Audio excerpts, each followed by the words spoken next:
We competed against, I'm very proud to say, Citi, JP Morgan, Goldman Sachs, Morgan Stanley, and we beat all of them.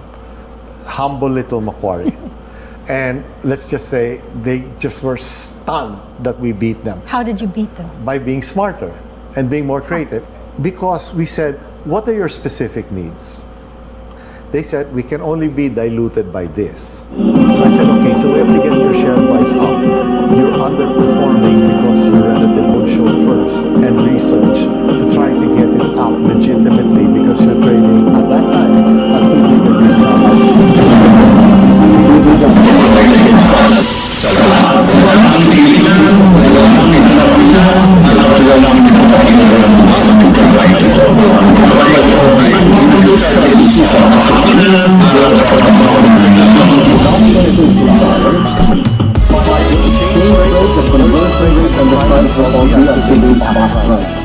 So it was even nicknamed a bat bond.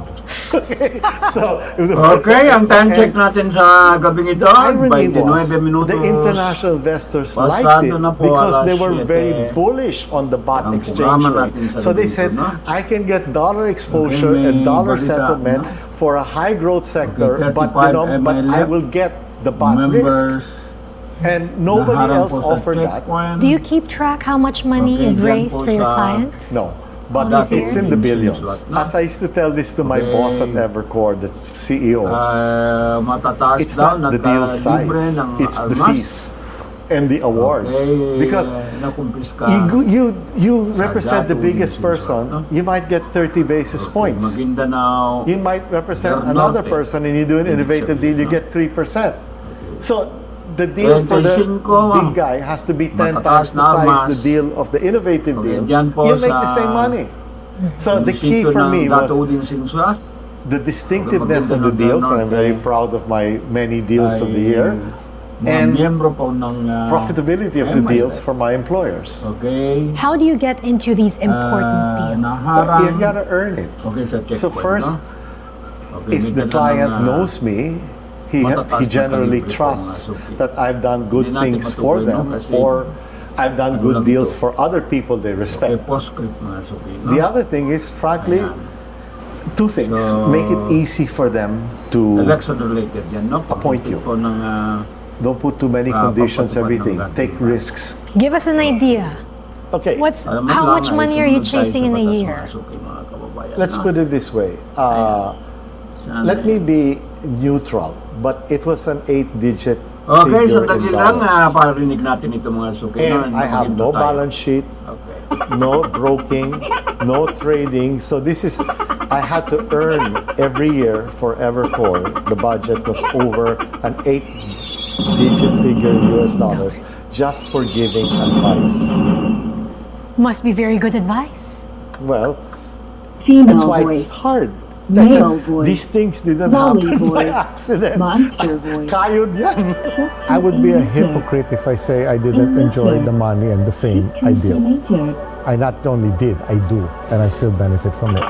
But twice in my life, my professional life, lightning struck where I did such a distinctive deal that the perception of me as an investment banker changed and jumped very high. The first, after doing some deals and everything, was in Okay, bago ko 1993 mag-intro, when ulitin ko ito, no? among heated Okay, competition, I won the right to do magpatupad Ben po Press. ng Don't forget, batas Ben ng Press gun was, ban. you were not supposed Okay, to have 35, foreign ownership. It was 35 supposed to be a MLF CDN members, instead. membro. I was able Okay, to structure a naharang po way sa to do it, checkpoint. and it was my first Okay, na deal of the matataas year, na kalibre. and it was a great na success. armas. And after Okay, that, nakumpiska. for a few years, I was known as Yan the po guy sa who did bayan Ben po Press, ng which is the munisipyo. most successful IPO ever. Munisipyo Then po we ng went on and Dato on and on. Sinsuat. The other time? Anyway, the second time was when I came back to the industry in 2004 from Macquarie. First, I did a anong sa $50 palagay niyo? million, which was then Okay, considered very okay big bang election placement natin for o BDO anong because sa tingin niyo? you have to remember how awful the market was in 2004. Bakit po may Average mga daily volume of the whole exchange was $3 million. So, a $50 million Ayan. deal So mag-intro muna ko, was magandang more than a month's gabi. volume. Good evening, Then in good evening, January good of evening, good evening. 2005, I relaunched Semirara and did an international placing. But then it led to what is still, for a sole managed deal, which means only one lead underwriter, the largest deal in Philippine history, which is SM Investments in 2005. And I was the sole lead. So no one could question, like, that reopened the market, that changed the perception. And SM Investments broke 3 records besides winning many deals of the year. Was the largest IPO in the Philippines that year, and now 20 years later, it's still the largest sole managed IPO ever, $530 million. Number 2, it was the 4th largest IPO in the world in the first quarter of 2000. Okay, meron po certified because they're waiting for the year-end results. urgent But nevertheless, deal, it was number 4 in the world. po And the number 3 was for the galing whole po of sa ating 2005. It was the largest IPO in Pangulong Asia Marcos Jr., no? ex-China. Stevie, you have all of these urgent. numbers just in your head? Okay po, I karamang mean, paliban obviously, I'm po. very proud of it. And when I Direction feel sa bad, farm. I think about those successes. So I've never quite forgotten it. Ito, no? And I imagine po. you must have made a lot of enemies, October landing all over. 2025. Oh, that's an understatement. I think. I don't think I'm a very popular person among my peers and competitors. Okay, so ganun because din. Okay, a lot of times they Mayo, felt he wasn't in the big. Why is he beating Junyo, us? Julio. Stevie, would you say you have killer instinct? Okay. I think very big killer Julio. instinct. You won't succeed in this September, industry without it. October, It's no? unfortunate. Are you out there for the kill? I'm not out there for the kill. I'm out there to win. I'm out there to my industry. There's no runner-ups. You win or you lose. Okay, You're the sana one guy who matuloy na, won or you're the 30 Okay, people ilang who lost. extension na po ang Now, farm? I lost many times. And like every investment banker, nakainip I na lost po more than I ay- won. But I ay won puro more than extension mga supina. most others. Kung ganon ay hindi tayo matagal po mag-antay. What's it like growing up, Para Stevie? magkaroon po ng Well, I mean, I'm the third of 4 children and the second boy. Naunahan po So, farm election. no? I obviously came from a comfortable background, and I'm not So, going meron pa to chance. claim that I was Okay. born in, May lugar pa under ang dire mga straits. No, I had a very kandidato comfortable po life. ng farm. But I was not Sa kanilang the one first who was parliamentary supposed to be election. the leader, because I'm not the oldest child, I'm not the Sige po. oldest boy. Okay, but aside, Were you the black sheep? no, well, later, yes, but initially, no. But I just was the number 3 of 4 kids. I was neither kids protected or the oldest boy or the oldest who is the leader. So I was really the middle kid. So maybe that was good because I found my own way to find my own path, which probably Meron talaga was, paminsan-minsan, no? I didn't have an expectation to become this or become that. So I could just, and luckily, by accident, literally, I became an investment banker. And it turned out my skill set and personalities were very suited to the profession. Female Your other voice, siblings, what do male they do? voice, Well, Wally voice, Okay, I'm the outlier. monster voice. Let's just say Shih my Tzu A major, 3 A siblings major, and my parents, Shih Tzu C major. Well, Okay, until they passed pagpasensya away, na my lang parents, na, they're all, medyo let's just say, in the boses natin Tatler hindi, ano, list. I'm the hindi only po one who's nakainom not. ng, I've But you're the only one on Vogue. Yes, Dapat that's po why tama, I said my mother and my pero father mansin must mga be sabi, no? not just rolling in their graves, howling, because they're most unfashionable. Like when everybody wore contact lenses, I wore glasses. So you've got an interesting childhood. What about family life? Like You have 3 kids. yeah, I'm a you have very obviously. grandkids. I'm okay. This is one of the You've things been I so busy. I imagine you're Well, not going to run the As I show. said, I owe the success of my kids to my wife, and my only thing I did very well was I didn't screw it up. But I think the one thing I did was at least I was a positive example, career-wise, that you didn't have to do this or do that. You could make it on your own as a professional. Like all this is for my career. You were actually employee number 1 Only one. I was for Evercore Asia. for Evercore. I was employee number No 1 for president. Asia. There was no presence, not no president, no presence. But in all my previous firms, I was always person number 1 in the market I was covering. So there was never somebody whose work I was taking over. I was the first to do it at PCI Capital. Well, not at American Express, I was a junior banker, but when I came back, PCI Capital, Morgan Grenfell, Solomon Brothers, Merrill Lynch, Macquarie, and Evercore. So I had to create a track record. Okay, unahin po natin in balitang something hangin for my para employer in kahit na anong sunod my na last balita 6 kahit months, mahaba which is- wala tayong problema. And how big did your teams get? Okay, investment banking is never big because in many ways, the bigger you are, the lousier you are because it means revenue per employee. Right? So, for example, like Evercore, if you look at the firm right now, every employee, there's 2,500 or something, and that's including support staff. It's $2.5 million revenue per employee. When you say, oh, the BRICS are having total Eh, GDP kainaan po of ang this, I internet, don't no? care about Pasensya total tayo. GDP per capita. So would I rather have 10 people who are making $10,000 Eh, or one gumagalaw person po who's nga. making $1 million? If I'm the one person, which one is better? Well, if the teams stayed small, did you get to mentor anyone at least? No, I always had to mentor my juniors and my team, and obviously, given my responsibility as chairman and CEO of Evercore Asia, the entire Hong Kong team, except for the specialized teams which were infrastructure and later private capital raising, but the generalist team all reported to me. Right. And what kind of a boss were you? Antayin natin na Take out the makuha ng walking stick internet, no? all the time? Were you Internet. chill? No, Were I you mean, okay. uptight? Did you demand Well, so I was much? demanding because in the end, Evercore was a very is a very meritocratic firm. I get paid on what I bring in. They don't Ilang gabi na ito, no? the Ganito lang. rainmakers. The rainmakers produce for themselves. But then, what we produce pays also the support team. So I basically said, look, it was my job to win deals. Practically owning it, right?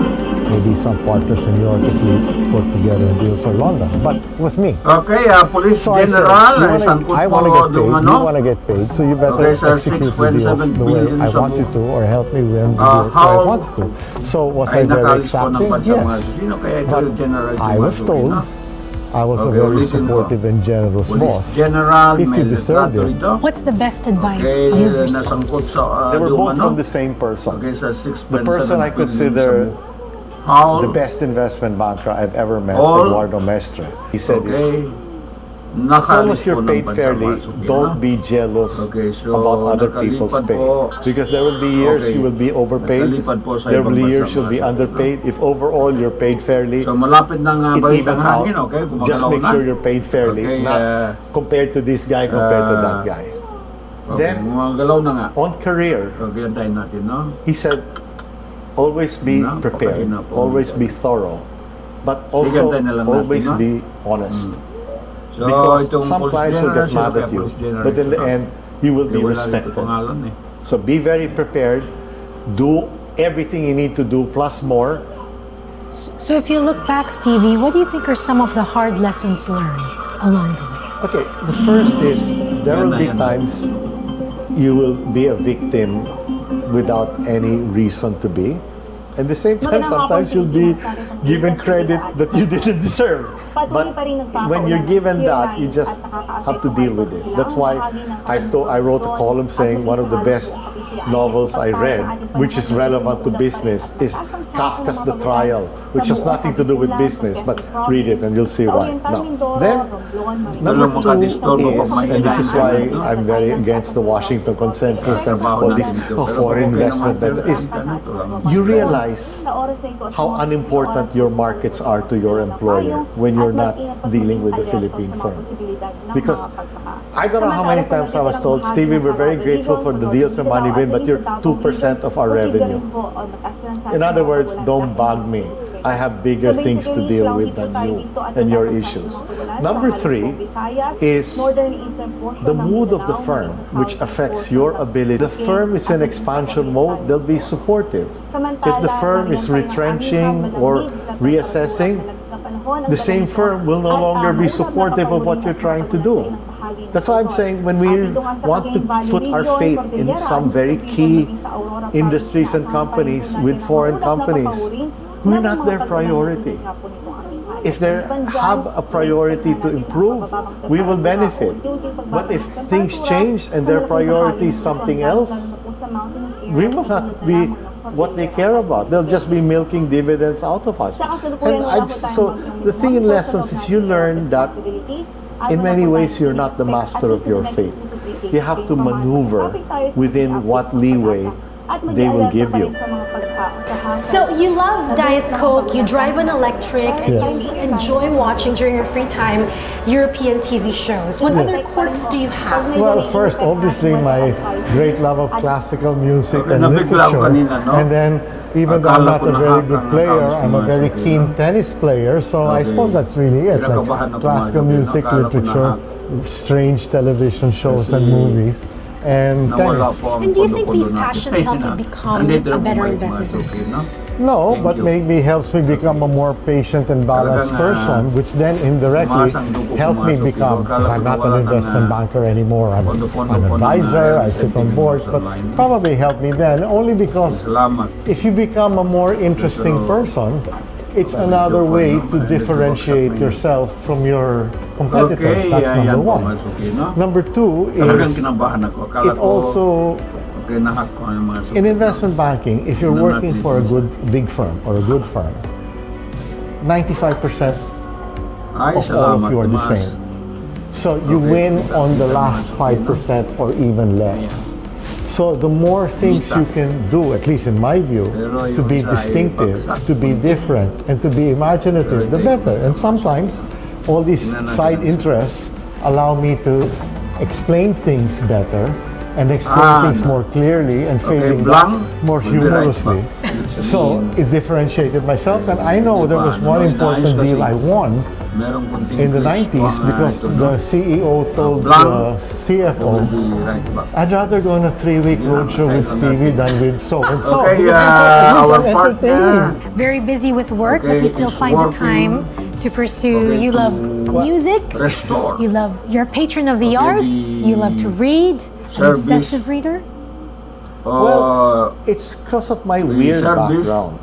on I'm actually humanities as major in soon as college. possible, I didn't do no? business or Kaya tayo economics natin. or accounting. Hindi ba Then I kita went, pong became a picture, no? lawyer. Thought I was going to be in the Romulo law office where I worked very happily for 3.5 years. And then, because of circumstance, I went to Wharton and I became an investment banker after that. kung may I'm tayo very lahat grateful I became mga So I've always Onda ng had LSN TV na, interests hindi na tayo different from what makapatuloy. you would normally expect of a finance person or Okay, banker. sige po. Ipapatuloy And natin ang balita. I actually think it's been something. When I was in college, I read a lot of very highbrow literature. I could 14 or 15, the review of this new author, first debut novel, Viet Thanh Nguyen's The Sympathizer. I said, this looks interesting. I didn't read it. 3 months later, a second review, I said, no, that's strange. The New York Times will review it twice. And I have to read it. I brought it. I was so impressed. I think it's the best contemporary fiction I had read.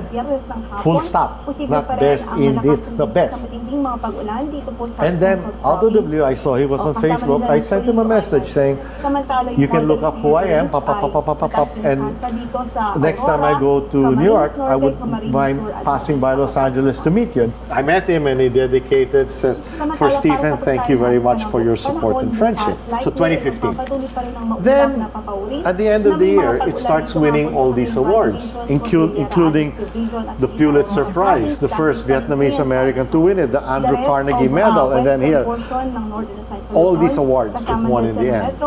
And when you win the Pulitzer Prize, they run a limited 500 edition that you cannot buy. It's numbered and autographed by the author. Then I've been supporting two things on his behalf, Kaya Press, which is a Los Angeles-based publisher of Asian writers who cannot get published in the US. And at the same time also Divan, which is the Diasporic Vietnamese Artist Network. And those are two things Viet is very important. And I was very honored. When I opened it, this is what he gave me. The number one of the 500. And I called him up, I said, Viet, I'm very honored. And he said, I've had this since 2016. Well, after it was run. I wanted it to be with the right owner. And I was very touched. Then obviously music as well. And so Stevie, all of this from a cold message to Viet. Do you always send cold emails? No, he was the only one. He was the only one. But it worked because I was that impressed by the book. But what's the lesson of all that? If you're going to do something, it helps broaden your outlook. It helps broaden your life. But be serious about it. Be really serious in what you want to do. And it will make you, I won't say a better person, but it will make you a more interesting person. And you will also be more interested in things. Well, thank you, Mimi, for interviewing the interviewer and doing it more skillfully than the interviewer. And I hope to see you next month at Market Edge. See you then. At 24 to 31 degrees Celsius naman sa Zamboanga sa Cagayan de Oro. Ngayon nga po ay nakataas pa rin ang ating gale warning sa malaking bahagi ng ating mga baybaying dagat. Ito pong areas kung saan ay meron po tayong red shaded areas or regions. So, particular ho dito sa mga baybaying dagat ng Batanes, Cagayan, kasama ang Bubuin Islands, Ilocos Norte, Ilocos Sur. Happy Valentine's Day to all the perfect couples out there. Camarines Norte, Northern Coast of Camarines Sur, Northern Eastern Coast of Catanduanes, Eastern Coast of Albay, Eastern Coast of Octagon, Northern Eastern Coast of Northern Samar, maging ang Eastern Coast of Eastern Samar. So, hindi pa rin ho ina-advise na bumalaon dyan ang maliliit sa sakyang pandagat dahil maalon na gusto napakaalon na kondisyon ng This ating Valentine's Day, karagatan dahil celebrate what makes you perfectly imperfect together with Cadbury. Na nararanasan natin sa ngayon.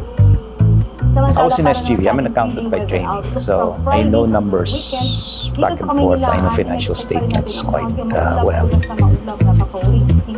Everything we do is really with an end customer in mind. So we don't do things because we love the product. We do it because we think that it will serve your need. Some people are driven by power, some people are driven by money, and some people are driven by achievement. And I think we've been lucky enough to recruit people driven by achievements.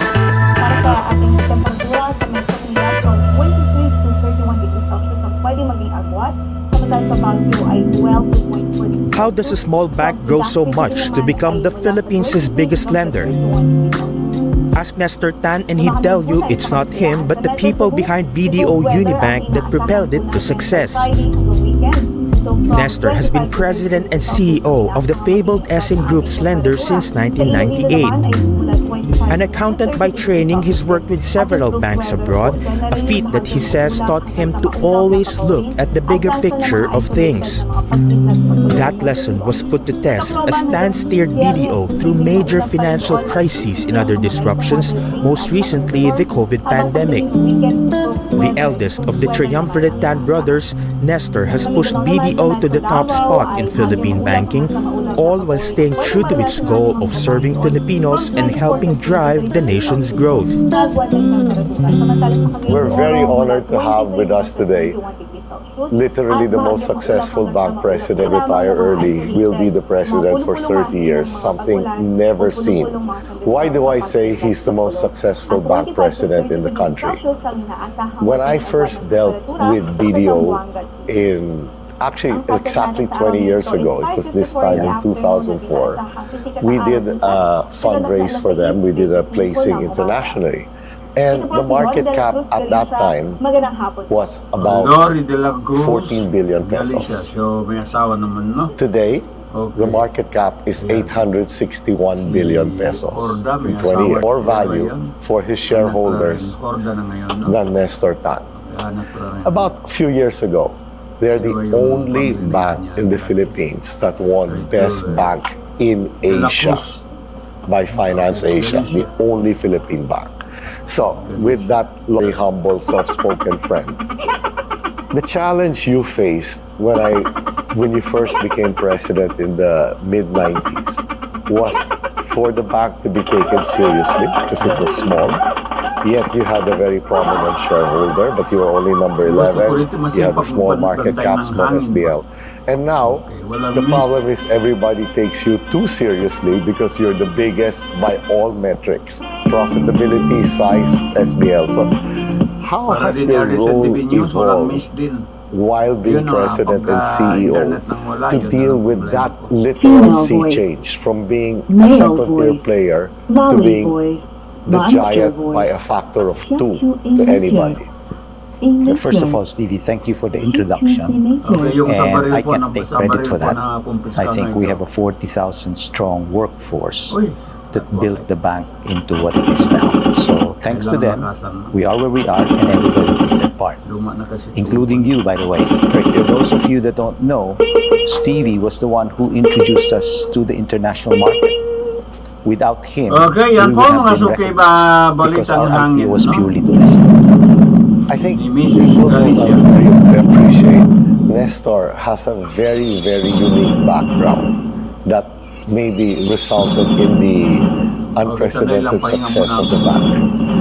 Most bank presidents either go up through corporate banking or go up through treasury. They're usually front office people. Nestor, before he went back to the Philippines, was in New York and London, and he was both back office and front office.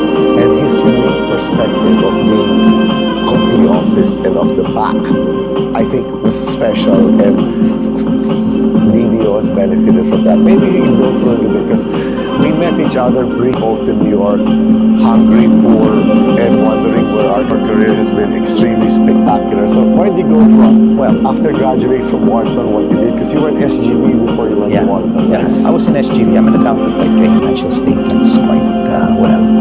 And I did my MBA to Broughton quite well. And I did my MBA to Broughton. Then after that, I got myself a job working, believe it or not, like you said, in the back office.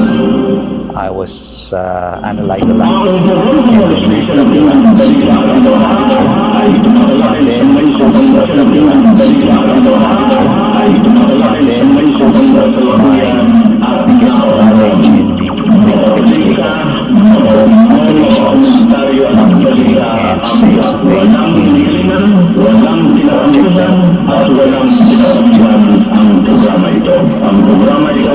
project to restructure the wholesale bank. And we were only a part of the restructuring team because we were looking at New York. And that's where I started to develop partners. So initially I participated in the New York leg. Then they asked me to join them in London to see the global leg of that. So it's really that kind of thinking, that combination that brought me to where I am. For those of you that don't know, and that brought me to where I am. For those of you that don't know, Stevie's claim to fame in New York was choosing the right restaurant. Okay? And he would take us to this. In fact, before the Meatpacking District was in vogue, he would take us to those places. Yeah, Frank's restaurant. Sadly, it's closed already. It was when we were both in New York, and that's when I first met him. It's been a long while, Stevie. Yes. Aircraft. What made you decide to come back? What made you decide to come back in the mid-90s to BDO? And you were doing very in the mid-90s to BDO. And you were doing very well. You were very seen as the challenge. And what was the opportunity that made you come back? Well, it's more, I mean, the reality is I have. Well, it's more, I mean, the reality is I have 3 opportunities to get a residency with a path to citizenship. Twice in New York, 2 companies helped me get that, and 1 in London. So London, because my kids were of school age, and I felt that if I wanted to move, that was the time. And I felt that if I wanted to move, that was the time to move, so that their values will be more. And the other thing too was that my parents were getting advanced in age, and we were all abroad, so some of us will have to come back to care for them. the procurement, as luck would have it, project to currently, there was this opportunity with, because of the so I took that opportunity because it blended well with my personal motivations. performance, So when you did join Direct- BDO, I think it was from 96. okay, 97. Ano ito? In all Direct bluntness, offset. because Okay, including if you follow technology classic transfer, mythology, okay, which is and indirect Joseph Campbell. benefit Classic transfer, mythology, okay, which is and indirect Joseph Campbell. benefits, He talks about the hero's such as, journey yes, in all okay, from culture the for the Holy Grail, ultimately, whatever it can be, is the search for the missing father. Griffin, I'm trying to or the redeem something. Griffin, And the third is the saying, serendipitous journey that students, happens by accident. okay, I'm a thrown into it. proposal, But yet, in all the proposal stories, included is technology twofold. The transfer, journey ended up becoming as well more as important than the goal, the various because what you learned in it. And second, offset as you grow that during the exit journey to achieve of the the goal, purchase of, it turns out it was the journey purchase you were cost, no? destined to take. which That long-term benefits you take it one step at a for time. the I believe that Thailand, if you take care of for the today, country of Thailand, tomorrow will mga take care of for the itself. nation of Thailand. So while I had my This sights Air on Force, what the end goal okay, will be, I expect I know that submit it's the more of final, a continuous journey, that it will never end. details At to that the time, cabinet our for approval ambitions in April were or more May. modest, okay? To be good at what we do, Discussion with the to be at least meaningful in size, and that maybe make me to the top 10, with and to be relevant aim in the markets we serve. of And ensuring to this day, the that deal, mission remains, okay, aligned to be with the preferred bank in Thailand's every market we serve. So best basically, interest, what we did as said part the of the commander, journey no? is to take it one Okay, turn at a time. pero problem And na that po ng just Sweden. build up over Okay. time, so that this makakuha is po where ng, we are now. Now, clearly, military there are aircraft. big steps Ang that bansang have Thailand po mga suki, mga changed kaibigan, that no? journey. Sige lang. The big Marami one naman was sila actually Okay, partly sandali lang, the and then, IPO, and you're helping us into the international market because we started to have that visibility as an up-and-coming bank because we had the growth. Then the next stage was actually the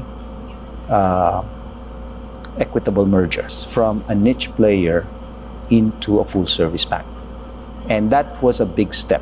And that actually, with the help of all of the people that were part of the BDO and Equitable PCI group, we were able to grow the bank. At that time too, again, part of the journey was the global financial crisis.